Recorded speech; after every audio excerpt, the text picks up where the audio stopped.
Eh bien, bonjour et bienvenue à tous. Donc, l'idée de la soirée d'aujourd'hui, c'est de faire une petite introduction à la démarche Lean Startup. Donc, savoir un petit peu quelle est cette démarche et un peu essayer de la pratiquer nous-mêmes. Est-ce que parmi vous, déjà, il y a des gens qui ont déjà pratiqué ou qui connaissent un peu la démarche Lean Startup? Si vous pouvez lever les mains, tous ensemble.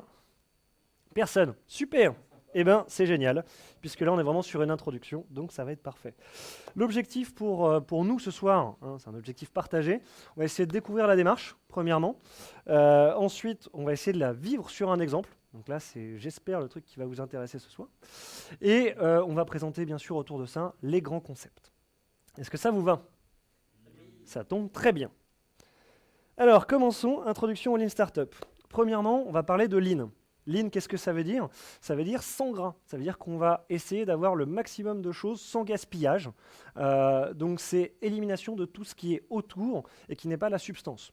Donc, ça vient du Japon, où ils étaient vraiment en train de se dire on ne peut plus se permettre de faire trop de choses dans nos process. Donc, on va épurer tout ça pour aller uniquement à l'efficacité. Donc, il y a vraiment une recherche de rentabilité.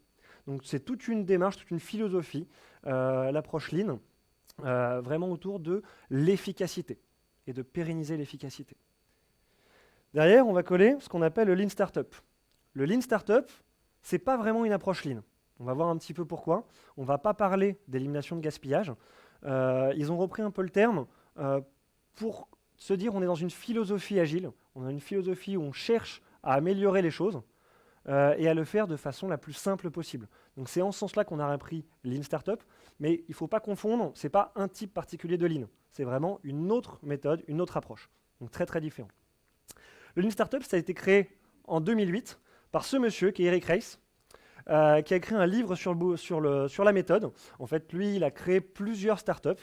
Il était à l'école, il s'est dit, tiens, moi, ce que j'ai envie, c'est d'être entrepreneur. Il a commencé à lancer une boîte, il a raté. Il a lancé une autre boîte, il a raté. Il a lancé une autre boîte, et là, ça a commencé à marcher. Et il s'est dit, comment ça se fait que je me sois planté lamentablement 2 fois, et que là, ça commence à marcher. Il s'est servi aussi d'études de plein de gens, notamment Steve Blank, qui avait commencé à travailler là-dessus, et lui, il a rethéorisé, et il a fait son bouquin, qui dit, ben voilà, on a une méthode simple et pragmatique, qu'il a packagée sous le nom de Lean Startup, qui reprend plein de concepts déjà anciens, mais de façon très très claire et très compréhensible. Donc c'est pour ça que maintenant, il vit principalement de ça. Il a toujours sa boîte, sa startup qui a marché, elle continue de fonctionner, c'est plus lui qui la gère directement, mais elle marche toujours bien, et il passe son temps maintenant à faire des conférences sur le Lean Startup, et son bouquin, c'est best-seller. Voilà un petit peu pour l'historique. On aura le temps après si vous avez des questions sur ces sujets-là. Dans le concret, on va rentrer un petit peu dans l'approche même, et là je vous demandais de séparer la salle en deux, donc à Bérouz, toute cette partie-là, Brice, tu peux aller prendre un café. On va dire café, mais... Donc je vous demande vraiment de sortir de la salle. Donc toute la partie gauche. Exactement. Alors, 5 minutes, hein. Pas plus. Merci. Voilà, on s'est débarrassé de la moitié de la salle, c'est pas mal. Je vais vous présenter mon service. Je vous le forme sous une forme qu'on appelle l'elevator pitch. Donc moi, je voudrais vous présenter un service, c'est comme si j'étais un entrepreneur. Et j'ai envie de vous dire, vous êtes des participants réguliers à des conférences. Moi, j'ai un service pour vous, pour des gens qui assistent à des conférences. Et moi, ce que je voudrais, c'est les gens qui souhaitent prendre des notes et les partager. Là, par exemple, vous avez peut-être envie de prendre des notes ce soir, ou vous n'avez peut-être pas envie d'en prendre, mais vous envoyez un autre de vos copains qui est en train de prendre des notes. Vous dites, ce serait pas mal qu'il me partage ses notes. Comme ça, moi, j'ai participé, j'ai peut-être pas le même retour que lui, j'aimerais bien savoir ce qu'il a dit. Et pour ça, je voudrais faire une application mobile gratuite que vous pourriez avoir directement, parce que vous avez votre téléphone sur vous. Vous le sortez, et vous pouvez saisir et retrouver et partager vos notes simplement. Et ça, ce sera la différence d'applications plus lourdes, connectées, où on a besoin de se connecter, on a besoin d'installer des trucs, etc., etc. Il y a déjà des choses qui existent, des éditeurs de texte connectés, etc. Moi, je veux quelque chose de beaucoup plus simple, qui permette de prendre les notes rapidement, de les retrouver facilement, et de les partager. Est-ce que c'est clair sur mon service? Ça vous plaît? Et bien maintenant, je vais vous inviter à rejoindre les autres, vous me les renvoyez, et je vais leur présenter mon service. Et je vous remercie.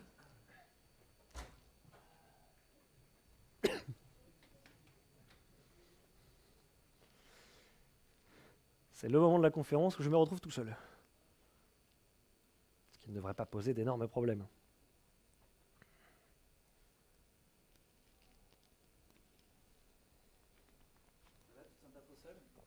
J'en parlais tout seul à la caméra. Parfait.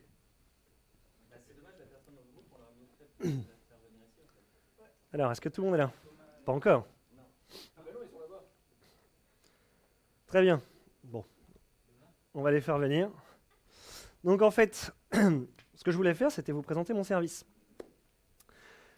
Et je vais vous le faire sous la forme d'un elevator pitch. Donc moi, ce que je vous propose, c'est, vous êtes des participants à une conférence, vous avez l'habitude d'en faire, vous ne faites pas que celle-là, vous faites aussi d'autres conférences. Et bien moi, je voudrais m'adresser à vous, qui participez à des conférences, et tous ceux qui souhaitent donner un avis ou poser des questions à l'orateur. Donc par exemple, moi je fais une conférence, si vous avez envie de me poser des questions, mais que vous n'avez pas envie d'interrompre ou vous n'avez pas envie de vous exprimer en public, on peut dire, bah tiens, je vais poser une question par l'intermédiaire d'une application. Derrière, ça va remonter. Puis je vais donner mon avis aussi. Je n'ai pas envie de le dire à tout le monde, mais moi, je trouve que cette partie-là n'était pas assez bien ou celle-là n'était pas assez bien. Donc si vous avez envie de faire ça, je vais proposer une application mobile qui permet de noter la présentation et de poser des questions. Et du coup, ça va être la différence des applications de feedback où on dit « ouais, c'était bien, pas bien ». Là, je veux vraiment qu'il y ait des questions et des commentaires. Donc on soit capable vraiment de le mettre en avant. Est-ce que c'est clair sur mon service? Super. Et là derrière, il y a des captures d'écran déjà du service qui existe. Donc là, c'est une présentation avec derrière le fait de faire un retour. Là, il est marqué excellente présentation. Puis là, c'est un graphe des retours, des notes qui ont été faites par les gens, etc. Donc, oui, c'est une application mobile, j'ai développé, évidemment. Je ne me permettrai pas de vous proposer quelque chose qui n'existe pas. C'est presque vrai. On en parlera après. Teasing. Qu'est-ce que j'ai fait? Voilà, ok. Bien sûr. Oui.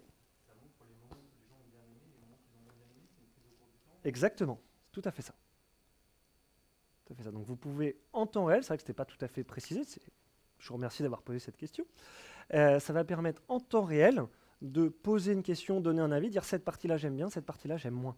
Donc on va pouvoir effectivement avoir l'évolution au cours du temps. Et moi en tant qu'orateur, je pourrais reprendre ma présentation en disant, bah voilà, cette partie-là, elle a été appréciée du public, celle-là, elle n'a pas été appréciée. Quand tu notes au cours du temps, tu dis ça j'ai bien aimé ou pas, tu peux dire pourquoi? Alors oui, il y a une partie commentaire. Non, il y a une partie commentaire au fil de l'eau. En fait, quand on va noter et poser des questions, on pourra laisser des commentaires également. Sinon, sur des longues conférences, Tout à fait. C'est pour ça que je vous propose de le faire au fil de l'eau. Ne pas avoir un questionnaire de satisfaction à la fin. Sur une application mobile. On peut mettre plusieurs notes, tout à fait.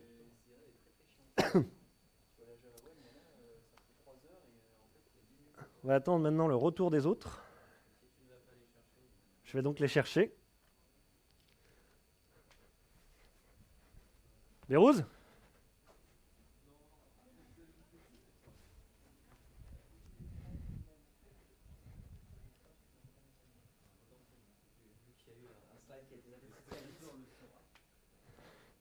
Pas de commentaires.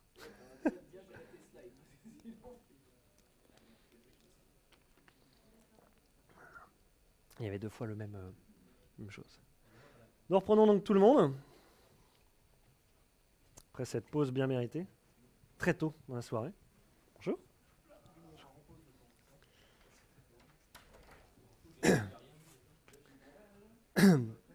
Donc comme vous l'avez vu, on a séparé la salle en deux. Ce qui s'est passé, c'est que j'ai présenté deux services. Et vous tenez bien, si vous avez envie de partir, c'est qu'il y avait une petite différence. Donc j'ai présenté deux services. Maintenant, lesquels d'entre vous veulent essayer mon service? Sur la partie gauche. Ma gauche, oui, ça fait votre droite, effectivement. Donc 1, 2, 3, 4, 5, 6, 7, la totalité. Sur la partie droite, qui veut essayer mon service? 1. Ok. Une seule personne. Très bien.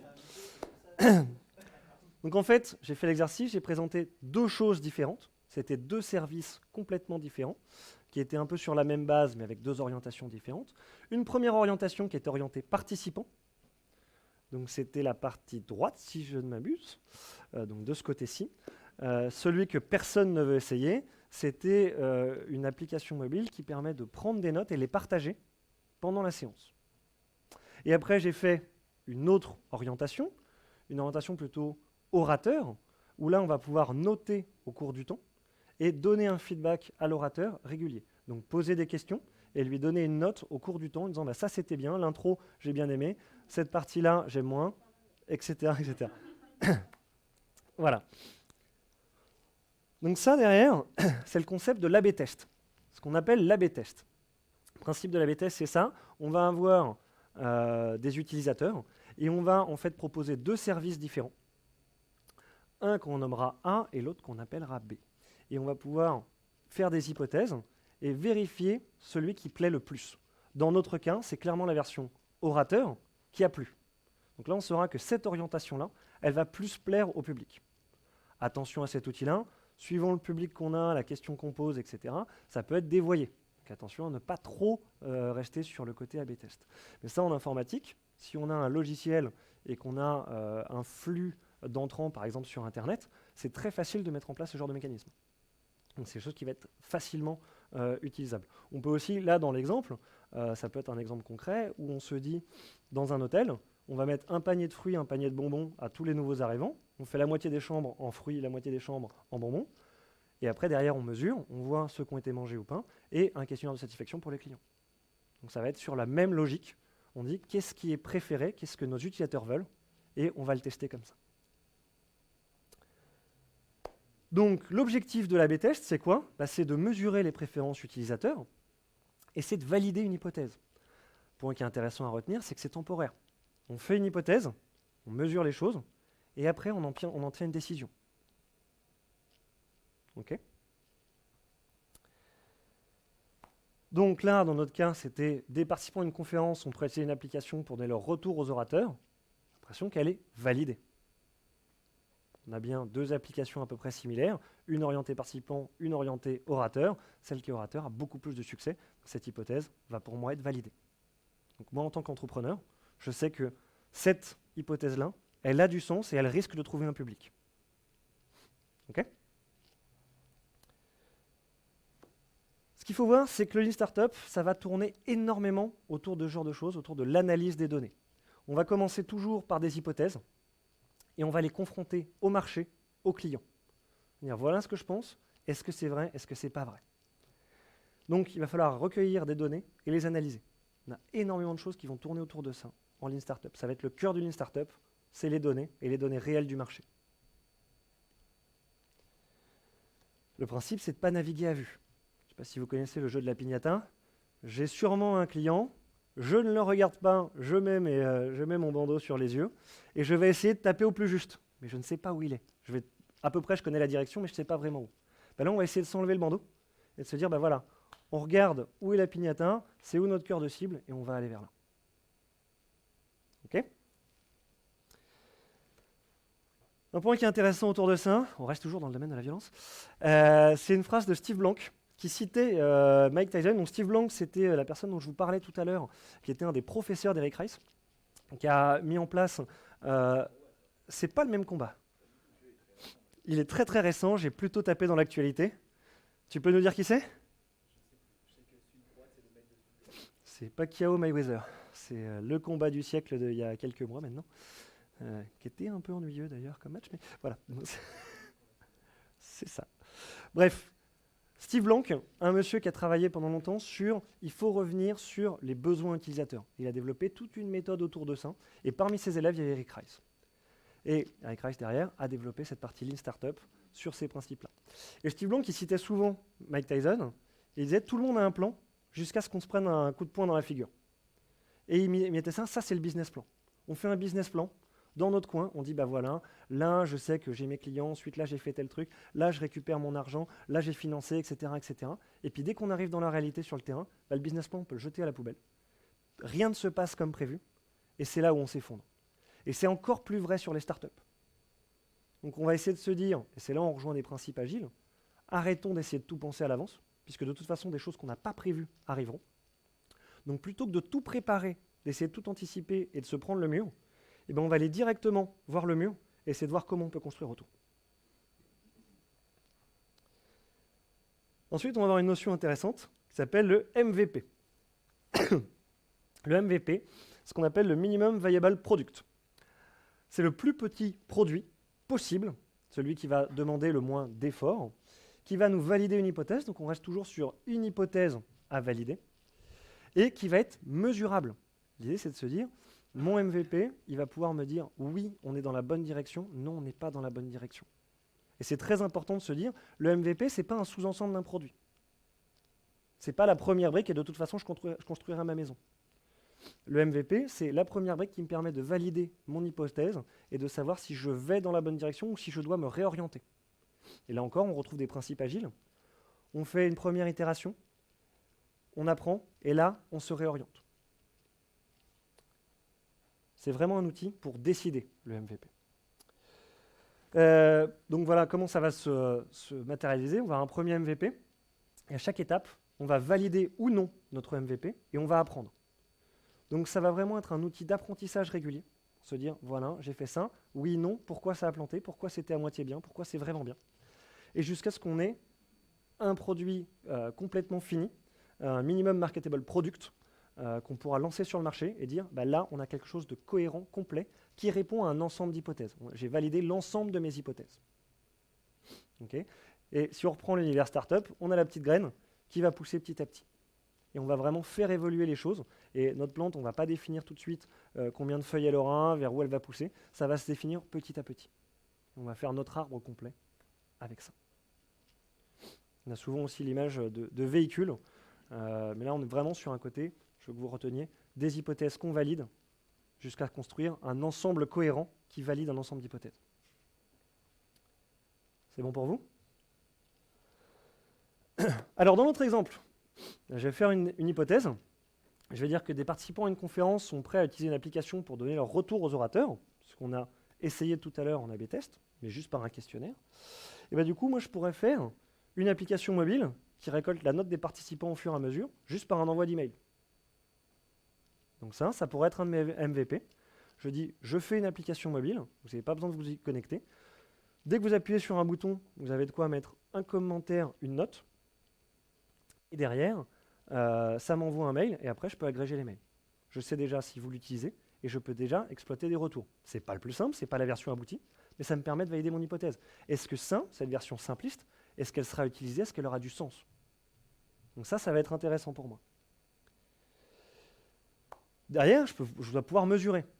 Ben, je peux me dire, un exemple, on va faire 5 conférences, ou sur 2 mois avec un ensemble de conférences, et puis je vais mesurer derrière le nombre de retours. Est-ce que j'ai reçu des emails? Si j'ai moins de 50 retours, je pourrais dire, mon hypothèse est invalidée, ça n'intéresse pas suffisamment de monde, ils étaient tous contents sur le questionnaire, je les ai envoyés prendre un café 5 minutes, ils sont revenus, ils m'ont dit c'est génial, vas-y à fond, je fais mon MVP, je fais ma première application, et là finalement personne ne l'utilise. Peut-être que finalement, c'est pas si bien que ça, ou alors il faut que je retravaille. Et là, je peux aller chercher, creuser, pourquoi c'est pas bon, comment je pourrais me réorienter, etc. OK? Et derrière les actions, on va chercher des nouvelles idées. Donc on va creuser pourquoi, on va essayer de trouver d'autres façons de faire pour répondre aux mêmes besoins, ou peut-être trouver le vrai besoin. Peut-être que ce n'était pas le vrai besoin, parce qu'il y avait autre chose derrière. Ça paraissait séduisant, mais ce n'est pas un vrai besoin. Donc là, on l'aura confronté à la réalité. Je peux faire un tout premier MVP au téléphone levé. J'ai déjà un vote au téléphone levé. Alors on va faire sur le début de la présentation. Si vous voulez me donner une note à partir de maintenant, qui veut lever son téléphone pour me dire qu'il met 5? Allez, s'il vous plaît. Un téléphone, s'il te plaît. Sinon c'est... Qui veut lever son téléphone? J'accepte de lever mon téléphone. Très bien. Ça me fait chier d'aller le chercher dans ma poche. Mais... Très bien, je prends ça comme une bonne chose. Ok, 4. Ok, 3. Ok, 2. 1. 0. Merci. Je voulais un téléphone. Pourquoi un téléphone? Parce que si vous n'avez pas de téléphone, vous n'êtes pas dans ma cible. C'est un peu l'idée. Mais ça peut être un MVP. Ça peut être de dire, est-ce que vraiment j'ai envie de faire l'effort? Vous auriez pu dire, non, moi j'ai pas envie de lever la main. Bon, c'est un MVP vraiment super basique. juste pour montrer le principe. Mais rien que là déjà, je sais que vous l'avez fait. Bon, je vous l'ai aussi lourdement demandé. Vous êtes capable, enfin éventuellement vous pourriez le faire en levant une main comme ça à tout moment de la présentation. Ça aurait pu être aussi un MVP. Si on revient sur le modèle Lean Startup, en gros, qu'est-ce que c'est? Eh bien, on va avoir une idée en tout début. Derrière, on va construire quelque chose, donc on va développer. Donc que ce soit du code en informatique ou éventuellement autre chose dans un autre monde, ça marcherait aussi. On va mesurer. Point essentiel, on va mesurer. C'est-à-dire que ce n'est pas sur du ressenti, mais c'est vraiment sur des mesures factuelles. On va donc récupérer des données et on va apprendre de ces données. Et l'idée vraiment qu'il y a derrière le Lean Startup, ça c'est vraiment l'image qu'il faut retenir de Lean Startup, c'est qu'on va essayer de minimiser le temps sur cette boucle. Donc on veut vraiment faire un maximum d'hypothèses, faire quelque chose qui la valide ou qui l'invalide, on mesure et à partir de ça on apprend. Et plus on va vite là-dessus, plus on arrive à trouver sa cible rapidement et satisfaire le client. Ça c'est vraiment la philosophie d'une startup. Je peux me permettre de dire que globalement c'est quand même du PDCA où tu as fusionné le P et le A. C'est un peu ça. D'accord. Derrière, on va avoir une notion de métrique qui va être importante. On va avoir des métriques pour valider ou invalider une hypothèse. Ce qu'il faut, c'est qu'elle soit actionnable. On va vraiment insister en Lean Startup, il faut qu'on puisse décider de quelque chose plutôt que se faire plaisir. Donc on va tout de suite dire, on arrête ce qu'on appelle les vanity metrics, le nombre de personnes qui viennent sur une page. Ça ne va pas être une mesure intéressante, parce qu'on ne sait pas pourquoi ils sont venus, on ne sait pas comment ils sont venus. Donc si on a plein de visiteurs uniques, c'est génial, mais est-ce que vraiment c'est ça qui prouve que notre service il est bien? Donc là, on va vraiment revenir sur ce principe-là. On veut des mesures qui nous aident à décider quelque chose. Donc il faut qu'à chaque fois qu'on ait une mesure, on se dit, mais qu'est-ce qu'on fait si la métrique elle baisse? Si on a moins de visiteurs, qu'est-ce qu'on va faire? On va se dire, ah bah il y a moins de monde. Ce n'est pas forcément une métrique actionnable. Alors que si on se dit, sur 30% des gens qui ont ouvert notre newsletter, sur 100% des gens qui ont ouvert notre newsletter, il y en a 15% qui sont allés sur le site. Ça, c'est une métrique intéressante. Si ça descend, on va changer notre newsletter. On va essayer de les avoir différemment. On va changer les accroches, on va changer les propositions. Enfin, on peut faire des choses là-dessus. On va avoir des actions réelles, concrètes. C'est vraiment là-dessus qu'on va intervenir. Et on va aussi analyser ces métriques régulièrement. Il y a des métriques qui sont très intéressantes, mais au fur et à mesure du temps, elles vont être plus ou moins pertinentes, en fonction aussi de la cible, des services. Donc on va régulièrement se poser la question, est-ce que les métriques sont adaptées par rapport à mes décisions, par rapport à ce que je valide? On peut avoir des changements conjoncturels. Par exemple, on se dit, le nombre de personnes qui arrivent dans ma section du site ou ma section de produits, c'est intéressant. Puis au bout d'un moment, tout le monde va y passer, parce que ça devient une habitude. Donc ma métrique va devenir moins intéressante. C'est intéressant pour valider une nouveauté, pas forcément pour valider une fonctionnalité déjà en place. Donc on va chercher peut-être une autre fonctionnalité, une autre mesure, qui va me permettre d'assurer que ce service-là est toujours intéressant, toujours important et apporte toujours de la satisfaction client. Donc régulièrement, les revoir et les analyser. Les métriques, elles sont à penser en amont et intégrées dans le développement. C'est un coût non négligeable dans Lean Startup. On a beaucoup de métriques et il faut qu'on y pense dès le début. Il ne s'agit pas de se dire, ça y est, on a développé des choses, mince, comment on les mesure maintenant? Donc c'est vraiment à réfléchir avant. Dans la démarche, c'est intégré. Et ça peut être très lourd en termes de développement de mettre en place tous ces systèmes de récupération de métriques. Après, il y a plein d'outils qui existent et il faut bien voir ce qui est adapté ou ce qui n'est pas adapté. Encore une fois, toujours pour avoir les bonnes mesures pour pouvoir être capable de prendre des décisions derrière. Et ça peut être la moitié du temps de développement passé uniquement à gérer la partie mesure. Voilà, donc ce que je disais, ça peut être coûteux à mettre en place et à maintenir, parce qu'il y a aussi un côté maintien qui est primordial là-dedans. Donc dans notre exemple, à votre avis, qu'est-ce que ça pourrait être des métriques? Donc, je rappelle, une application mobile qui va permettre de faire des retours pendant les conférences. Ouais. Le nombre de commentaires, ça pourrait être une métrique intéressante à suivre. Le nombre de notes. Le nombre de personnes qui l'utilisent. Si on a plein de commentaires, plein de notes, mais que c'est tout le temps la même personne, effectivement, c'est moins intéressant. Ouais. Alors là, ça va être plus compliqué à voir, mais oui, ça peut être une bonne métrique à suivre, tout à fait. Tu peux savoir à peu près. Pas toujours le nombre exact. Rose, tu disais?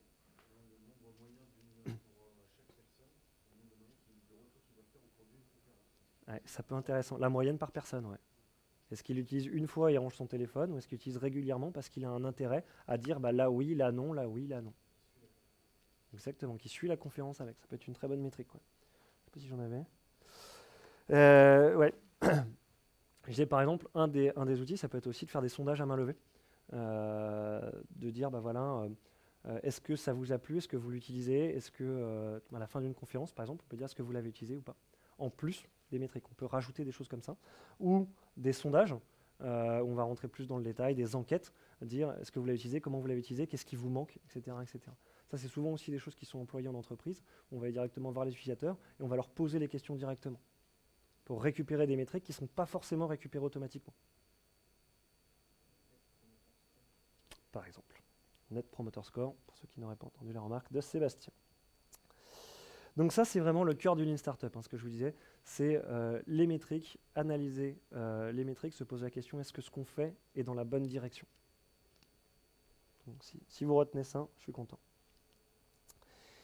Une autre notion importante dans Lean Startup, qui là pour le coup est vraiment très orientée startup, qui s'emploie aussi dans des grandes entreprises, mais qui est vraiment dans cette orientation, je cherche mon cœur de métier, ce qu'on appelle le pivot. Le pivot, c'est un ensemble de choses.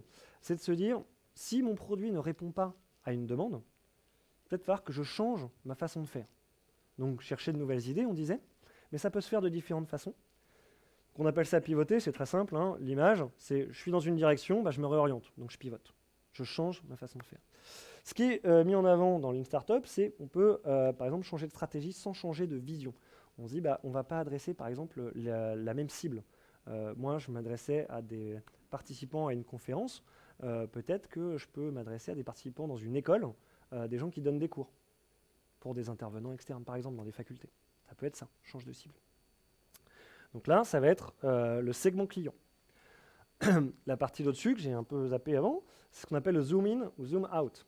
C'est-à-dire qu'on va essayer de se concentrer sur une sous-fonctionnalité, c'est le zoom in, on se spécialise dans un point.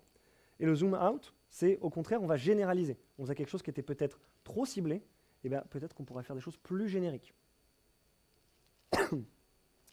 Un autre moyen de pivoter, c'est de changer de moyen technique. Donc on avait une solution, on part sur une autre, plus adaptée, avec une autre ergonomie, ce genre de choses. Ou changer de solution technique globale, donc vraiment un ensemble de l'applicatif. Donc ça, c'est sur les grands types de pivots. Après, bien sûr, ça va être adapté à chaque entreprise, à chaque produit, qui vont s'orienter plus ou moins d'un endroit ou un autre. Un exemple, je ne sais pas si vous connaissez la société Pixar. Est-ce que vous savez ce qu'elle faisait?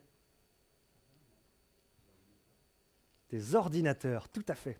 C'est ce qu'il y a juste là. En 1986, Pixar, c'était une société d'informatique qui construisait des machines. Et ils vendaient des machines. Ils avaient cette espèce de gros bousin là, et ils avaient énormément de mal à le vendre. C'était une bête de course, un ordinateur extrêmement performant. Et puis un jour, il y a quelqu'un qui a dit, mais nous on a une bête de course, ce qui serait bien, c'est de montrer aux gens que c'est une bête de course et que ça peut faire des milliers de calculs. C'est comme ça qu'on va la vendre.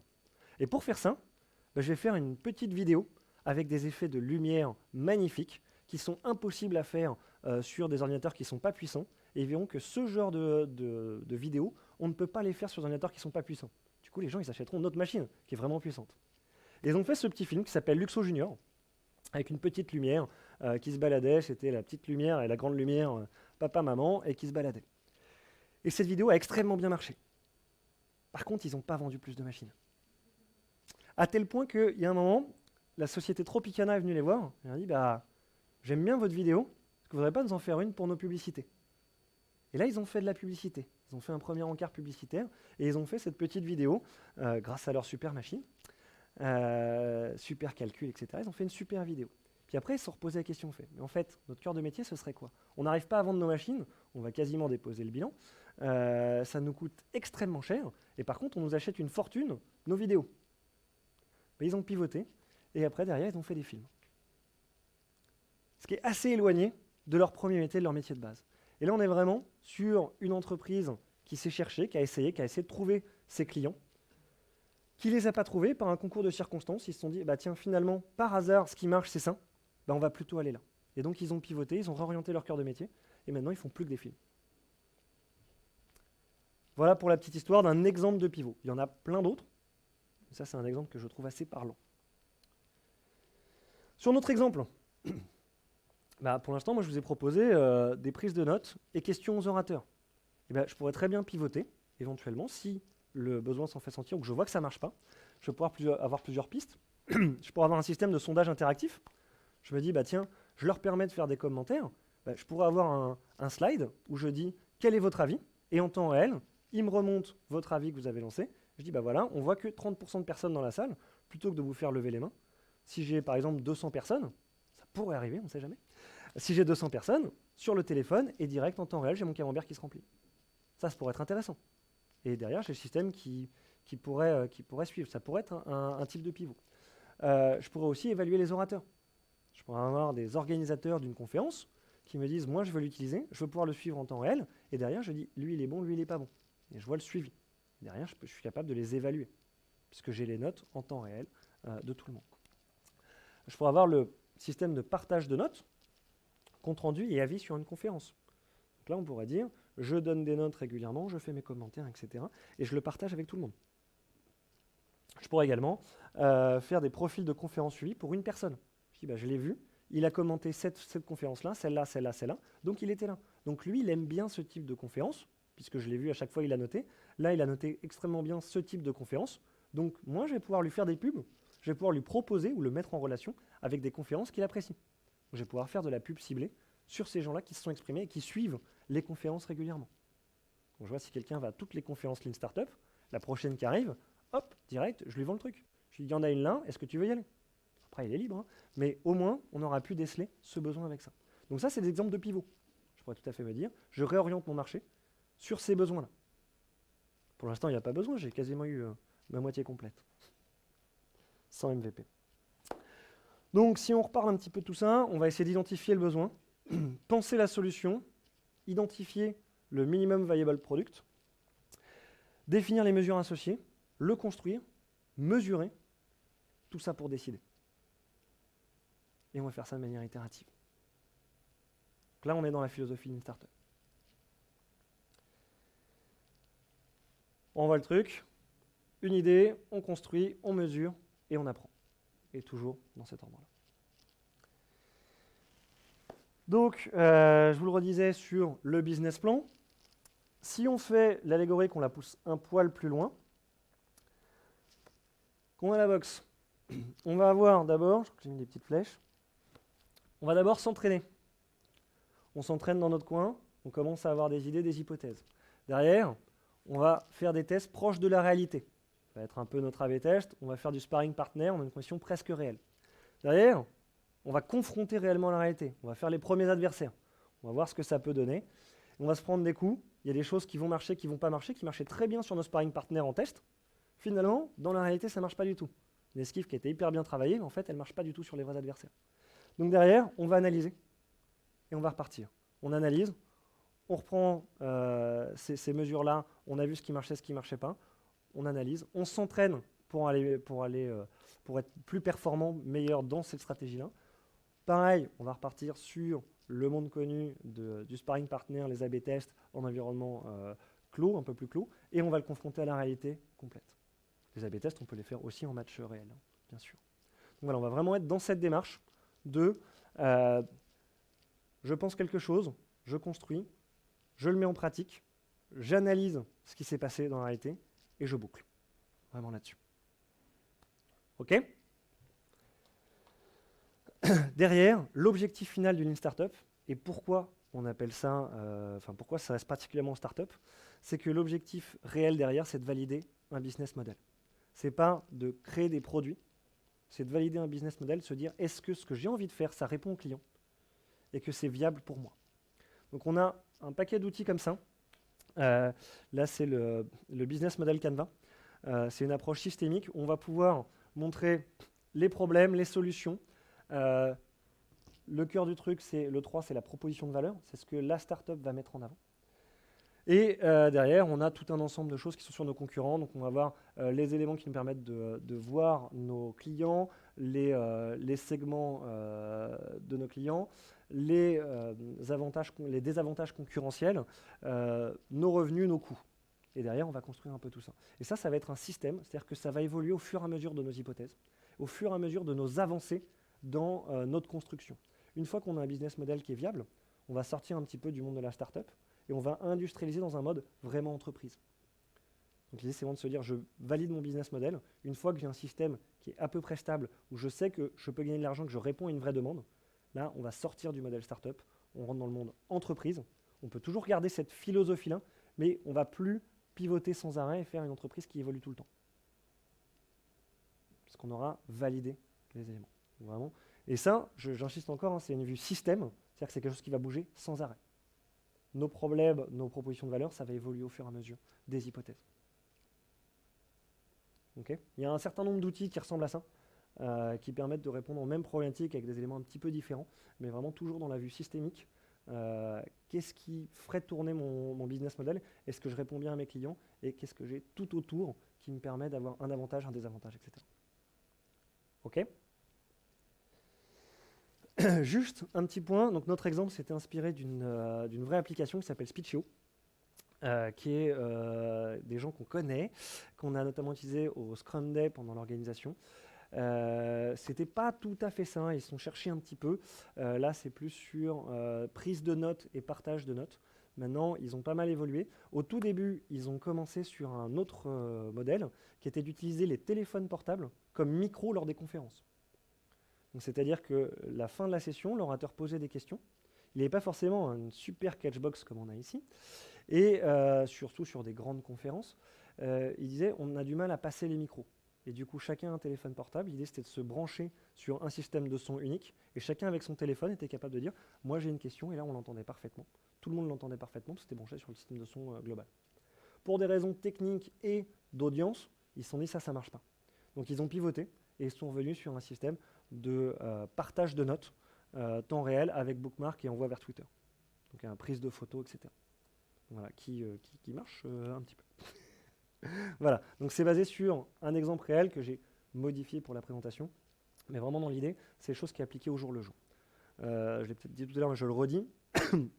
Ce genre de démarche, elle est aussi employée dans les grands groupes, les grandes entreprises, qui vont avoir la même philosophie de Lean Startup, pas sur leur modèle économique global, mais sur des sous-éléments qui vont chercher, par exemple, sur un secteur marché, sur un produit d'innovation, ils vont pouvoir mettre ça en place. Donc très souvent sur l'innovation, les départements R&D des grandes entreprises, elles vont pouvoir marcher en Lean Startup en se disant tiens, on va essayer quelque chose, on voit est-ce que c'est viable économiquement, est-ce qu'on a tous les éléments pour travailler dessus, est-ce qu'on rencontre notre public. Donc ils vont pouvoir mettre des sous-ensembles qui vont être en Lean Startup. Le Lean Startup global, c'est vraiment plus pour des startups, des petites boîtes qui cherchent encore leur business model, mais le Lean Startup réellement appliqué dans les grandes entreprises, ça va arriver aussi dans des sous-domaines.